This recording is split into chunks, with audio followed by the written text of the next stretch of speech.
Be me, 26, average-looking guy.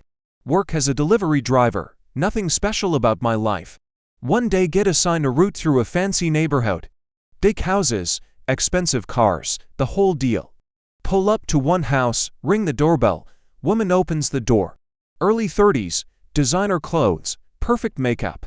Looks me up and down like I am a stain on her carpet, sighs loudly before I even say anything. Hand her the package, she takes it without looking at me. Number thanks, no not. Nothing. Just turns around and closes the door. Stand there for a second. Feel invisible. Drive to the next house. Older man opens that one. Also rich looking. But says thanks son, appreciate it, something about that hits different. Spend the rest of the day thinking about it. Why did that one word feel so meaningful? Start noticing who thanks me and who does not. Keep a mental tally out of boredom. Men thank me about 70% of the time. Women about 40%, not scientific, just my gut. Tell my coworker Marcus about it. He laughs. Bro, you are just noticing things now, says he has been tracking this for years. Marcus says the fancy neighborhood is always the worst. Does not matter if it is men or women there. Rich people in general treat drivers like furniture. I start to think he might be right, but I keep noticing anyway. One woman drops her bag near the door. I pick it up and hand it to her. She stares at me like I tried to steal it. Another woman, different house, same week, I slip on her icy porch. She gasps and asks if I'm okay, helps me up herself. So it is not all women, it is not all rich people either. People are just people, some decent, some not. Start paying attention differently. Not looking for patterns anymore, just watching humans be humans. One afternoon I get a weird delivery, address leads to a small apartment complex. Buzzer does not work, stand outside in the rain. A woman comes out to let someone else in. Sees me standing there soaked, holds the door open. You look like you need a break, she helps me find the right unit. Walks with me up to flights, small talk the whole way. Turns out she is a nurse, double shift, exhausted. She is more tired than I will ever be on this route. Still made time to help a stranger. We say goodbye at her floor. I think about her the whole drive back. Get home, roommate is watching some debate online. To people arguing about whether chivalry is dead. One woman saying men do not hold doors anymore. One man saying women do not appreciate it when they do. Sit down and watch for a bit. Neither of them is entirely wrong.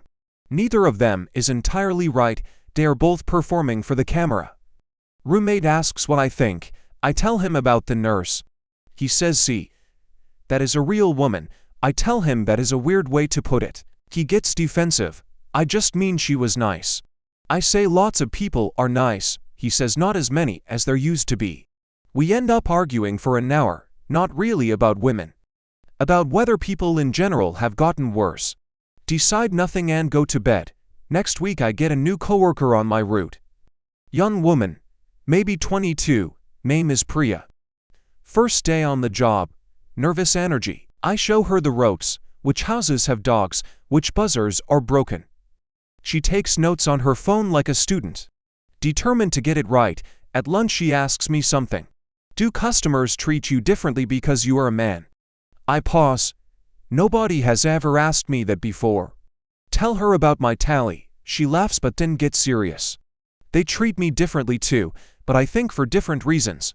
She says some older men talk down to her, explain things she already knows. Acts surprised when she lifts a heavy box easily. One guy told her to smile more. I say that sounds exhausting. She shrugs like she is used to it. You get used to things you should not have to get used to. That sentence stays with me. We finish the route. Drive back in comfortable silence. She is good at the job. Deader than me at reading house numbers honestly. Week passes. Priya and I keep talking at lunch. She grew up in a household where her brothers got to do less. She had to cook and clean even when they did not. Her mom thought that was just how it was. Her dad was decent though, treated her mom with respect. Helped around the house when he could, but never pushed back on the double standard either. She says that confused her growing up. A good man who did not question the system he benefited from. I ask if she resents him. She thinks for a long time. No. I think he just never had to think about it. Same way you probably never thought about the tally thing until you did. That one lands square in my chest. She is not being mean, just honest. Go home at night and think about my dad. He was a good man too. Worked hard, loved us, never raised his hand. But my sister always did more chores than me. I never questioned it. It was just how it was. Nobody told me to notice. I never thought to look. Next day, work a guy at one of the houses complains to Priya. Says the package was supposed to come yesterday. Not her fault, she just started. But he talks over her every time she tries to explain. I step in, tell him there was a routing issue, company sigh. He immediately calms down and nods at me. Thanks me for explaining. Priya and I walk back to the truck. She says nothing for a minute. He heard you though. I say yeah. She says funny how that works. Do not know what to say to that, because she is right. Same information, different reception, because she is a woman and I am a man. Do not feel good about being the one he listened to. Do not feel like a hero. Feel like I accidentally proved her point for her. She seems to know that without me saying it. We drive the rest of the route. She puts on a podcast. Some woman talking about unpaid labor in households. I actually listen this time instead of tuning it out. The podcast lady talks about mental load, the invisible work of remembering everything. Doctor appointments, gift buying, meal planning. All the stuff that just gets done by one person without credit. Think about my mom, she did all of that. I never once saw my dad make a dentist appointment, it just appeared on the calendar. Ask Priya if that was her house too. She says yes, absolutely. My mom even planned her own surprise birthday party basically. Because nobody else would have remembered. We both go quiet, route ends. We clock out. Marcus is in the break room, asks how it is going with the new partner. I say she is sharp, good at the job. He says yeah, but is she keeping up? I say she is ahead of me half the time. He looks surprised. I do not know why that surprises him, but I do know why. He expected me to say she was struggling. Expected me to be carrying her. I was the one who got the easy route info from her today actually. Drive home, put on that podcast again from the beginning. The part 1 missed at the start. The host is talking about how men often do not see the system because they are inside it. She is not angry about it. Just explaining it plainly, like describing weather. This is how it is, here is why, here is what it costs. I keep listening, stop twice to think. One part talks about how men who do basic things get called heroes. Dad of the year for taking his kids to school. While women who do extraordinary things get called bossy or aggressive. There is data behind it, studies, surveys, not just feelings. I feel slightly stupid for never having read any of this, but then I remember what Priya said. You do not think about things you never had to think about. That is not an excuse, but it is a reason. Next morning at work I tell Priya I listened to the podcast.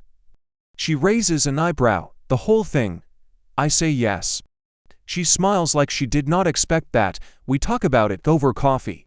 I say the mental load thing hit me hard. She says it hits most guys once they actually hear it. The problem is most guys do not listen long enough to get there. I ask her why she thinks that is. She says ego, mostly, not malicious ego. Just the ego of never having been made to feel uncomfortable about your position. Say that is a lot to unpack. She says welcome to her whole life. We laugh. It is not a happy laugh but it is a real one. Couple of days later we get a difficult customer. Middle-aged woman, angry before we even park. Storms out when she sees us. Package is wrong item, says it is our fault. We had nothing to do with item selection. We just drive, but she is screaming anyway. At Priya specifically, calling her incompetent, saying she cannot do anything right. Priya stays calm, explains the return process clearly. Voice level, professional. Woman then turns to me, can you just fix this? I look at Priya. Priya looks at me, something passes between us. I say she already told you the process, it is correct. I would follow her instructions. Woman stares at me for a second. Then turns back to Priya and says fine. We leave. Priya says nothing until you're back in the truck. Then, thanks, I say I just told the truth. She says you backed me up in front of another woman who did not respect me. That matters more than you think. I sit with that. I almost did not do it. Almost stepped in to fix it myself. Almost talked over Priya without meaning to. Caught the instinct right before it happened. That was new for me. Think about that instinct on the drive. Where did it come from? Not from being a bad person. From being trained by 1,000 small moments I did not notice. How many times did I see a man step in and fix things for a woman? Movies, TV, my own family. The man solves it and the woman looks relieved. I absorbed that without knowing it. Priya and I get lunch. She asks if I have a girlfriend. I say not right now. She asks why. I say my last relationship ended because she said I did not listen. Priya nods slowly. Did you? I say I thought I did at the time. She asks what I think now. I say probably not the way she needed. She nods again. That is an honest answer. Most guys say their ex was crazy. Tell her my ex was not crazy. She was frustrated and I did not understand why. By the time I started understanding, she had already moved on. Priya says that is a common story. She says a lot of women get to a point where explaining is too exhausting. Where they have explained the same thing so many times they just stop. And the guy experiences that as her giving up or going cold. But it is actually just burnout. That is exactly what happened. She did not go cold out of nowhere. She had been warming me for a long time. I just never noticed until the heat was gone. Quiet for a bit. Priya eats her sandwich. I stare at mine. You are going to be different in your next relationship. I ask how she knows. Because you are uncomfortable right now. Comfortable people do not change. Uncomfortable people sometimes do. I eat my sandwich. Week goes by. We finish routes, talk, listen to podcasts. Marcus teases me about being quote converted. I say converted to what? He says one of those guys who agrees with everything women say. I tell him I do not agree with everything. I just think more than I used to. He says same thing. Ask Marcus what he thinks about all this stuff. He shrugs. I just think people should treat each other right. I say that is the whole argument though. He says no. The argument is about systems. He says he does not believe in systems, just individuals. Individuals make choices, good or bad. Systems are just excuses. I think about that. Think about the customer who ignored Priya but listened to me. Was that his individual choice? Yes. But why did he make it? Where did that instinct come from? Probably from a lifetime of the same absorption I had. Seeing men as authorities and women as helpers. Not because he decided to, but because that is what he was shown. So is it individual or systemic? Probably both. But saying it is only individual lets the system off the hook. And the system made the individuals try to explain this to Marcus.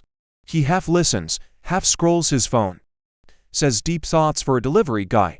I let it go, but I keep thinking. Priya has been thinking about this stuff her whole life. I have been thinking about it for 2 weeks.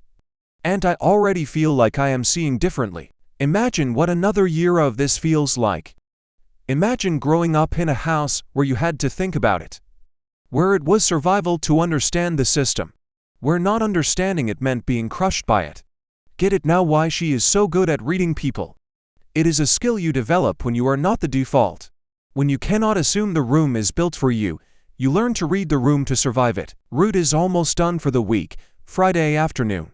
Last stop is an elderly man on the edge of our zone. Mr. Fernandez, he is always outside waiting. Today he is not. Ring the bell. Wait, ring again. He finally comes to the door. Moving slower than usual, something off about his face. Drooping on one side slightly. I ask if he is okay. He says he is fine. Just tired. I look at him longer. Priya is already on her phone behind me. She has already called the non-emergency line.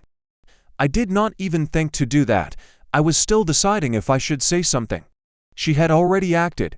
We wait with him until someone comes. Turns out he had a small stroke, treatable, Cotterly. Doctor at the hospital says good thing someone noticed quickly. Drive back to depot. Priya does not make a big deal of it. Just says she has a nurse aunt who taught her the signs.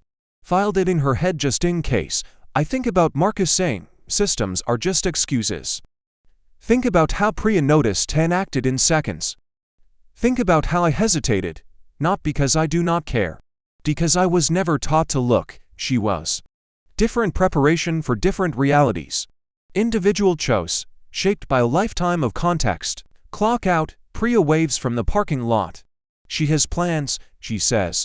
Book club, all women, she jokes that they are probably plotting something. I laugh for real this time. Drive home, put the podcast on again, new episode. This one is about men who get it, not celebrated, just described. Men who adjusted, who listened, who changed their habits. Not because they were forced to, but because it made sense once they saw it. The host says these men are not heroes. Just decent. Decency should not be exceptional. But it is rarer than it should be. Think about the designer clothes woman at the beginning of all this. She was rude. Think about the nurse who helped me when I slipped. She was kind. Both women. Opposite behaviors. Think about Marcus, who means well but stops at individuals. Think about Mr. Fernandez waiting outside every Friday. Think about my dad, who was good but did not question. Think about my ex, who explained until she ran out of words. Think about Priya, who noticed the stroke before I did. Who stayed calm when the angry customer yelled. Who listened to me work things out without making me feel stupid for being late to it. Who is probably smarter than most people she delivers packages to. Pull into my driveway, sit in the truck for a minute. Not a big dramatic moment, just a regular Friday. I'm not a changed man in some movie sense. I am just a delivery driver who started paying attention. 2 weeks ago I was keeping a tally of who thanked me. Now I am thinking about why they did or did not. That is probably not enough, but it is more than yesterday. And yesterday was more than before Priya. I will take it. Go inside. Roommate is watching the debate channel again. Different people, same argument, whether feminism has gone too far or not far enough. They are both louder than they are right. I grab a drink and sit down anyway, not to agree with either of them. Just to listen this time. Really listen. The way I should have been doing all along. MFW, I used to think I was already doing that. MFW, I was not even close.